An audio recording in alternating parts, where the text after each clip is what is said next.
माझा हात सोडणार आहेत. ऑलमोस्ट 2 मंथ झाले मी या सिच्युएशनमध्ये, या पोझिशनमध्ये. सो आज सोडतील. आम्ही चाललो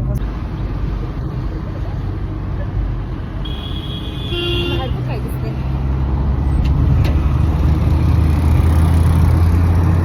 बोर होत नाही. आपण गाडीत एकटाच आहे, एक सॉन्ग नाही, काही नाही. झालं तर काय करू? तुला घेऊन जाऊ का? तुला घेऊन जातो. मला किती छान वाटत तुम्हाला रोज असं तिकडे स्क्रीनचं काम घे ना करून द्या. स्क्रीन असल्यावर सॉन्ग असेल छान वाटेल. समोरचं काढून टाकलं सगळं. हा यार, हात सोडायचा होता, त्याच्यामुळे नर्वसनेस आणि टेन्शन पण खूप सारं होतं. म्हणजे मला आयडिया नाही आहे की हाताला 2-3 वेळा धक्का लागला होता. सो मला बिलकुल आयडिया नव्हती की माझा हात नीट असेल आतमध्ये की नसेल. लिटरली म्हणजे मी खूप टेन्शनमध्ये होते. पण तरी पण हबी बोलले होते की आतमध्ये बसलं असेल. म्हणजे दुखत थोडं होतं, त्याच्यामुळे माझी गॅरंटी होती बिलकुल की नीट बसलं असेल की नाही. घरून जरी लवकर निघालो असलं ना तरी ट्रॅफिक, माय गॉडनेस, ट्रॅफिकमुळे ना लिटरली पोचायला टाईम लागणारच होता आम्हाला. मला माहिती होतं. म्हणजे रिधूसोबत होती आणि मेन म्हणजे ती झोपली होती. तिला ना मोशन सिकनेसचा त्रास आहे, तिला उलट्या होतात गाडीमध्ये. सो मी असं टाईम बघते की लाईक तिला झोपली गेली ना तर तिला त्रास नाही होणार. सो ती झोपली होती आणि ऑलमोस्ट आम्ही हॉस्पिटलच्या जवळ आलोच होतो. आणि बघा बाहेर उघडताना पण, कारण रोडच्या बाजूला हॉस्पिटल आहे ना, त्याच्यामुळे आम्हाला गाडी अलीकडे रोडवरती पार्क करायला लागली. पार्किंग तिथे नाही आहे म्हणून. हातावर सांगणार ना तू डॉक्टरला? काय सांगणार? काय सांगणार डॉक्टरला? इंजेक्शन देऊ नका मला सांगणार ना? तू प्रॉमिस केले ना मला. काय बोलशील डॉक्टरांना तू?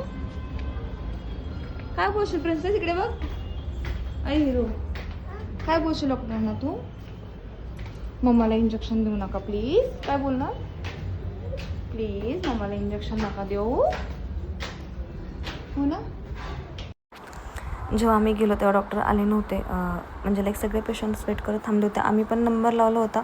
डॉक्टर आल्याशिवाय काय पुढची प्रोसेस चालू होणार नव्हती, त्याच्यामुळे थांबलेलो वेट करत डॉक्टरांना.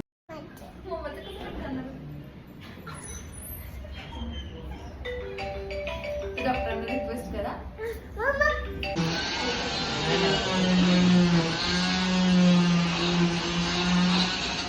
लागत नाहीये.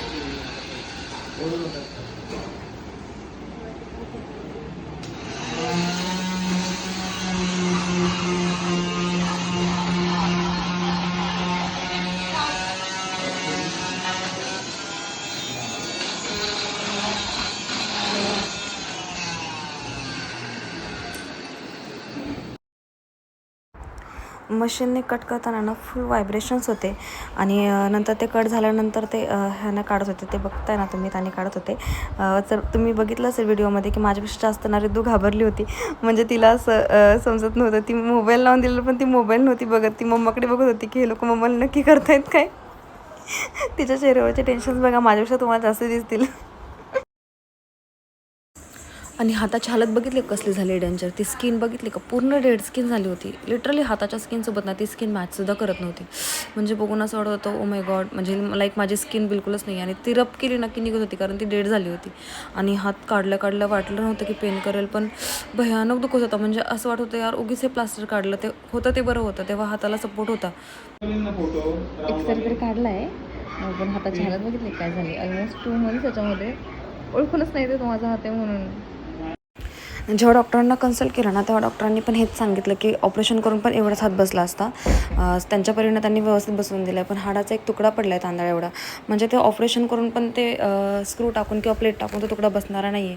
सो डॉक्टर बोलले की माझ्या ह्यानं मी बेस्ट केलं आहे. सो होपचं त्याचा पुढं जाऊन काही त्रास नाही झाला पाहिजे असं आम्ही डॉक्टरांना विचारलं. डॉक्टर बोलले ठीक आहे नाही होणार, पण थोडं पेन कधी कधी करू शकतं.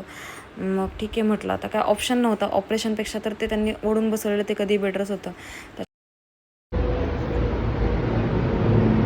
ते तुला काय द्यायचं ते बायको खर्च करणार आहे.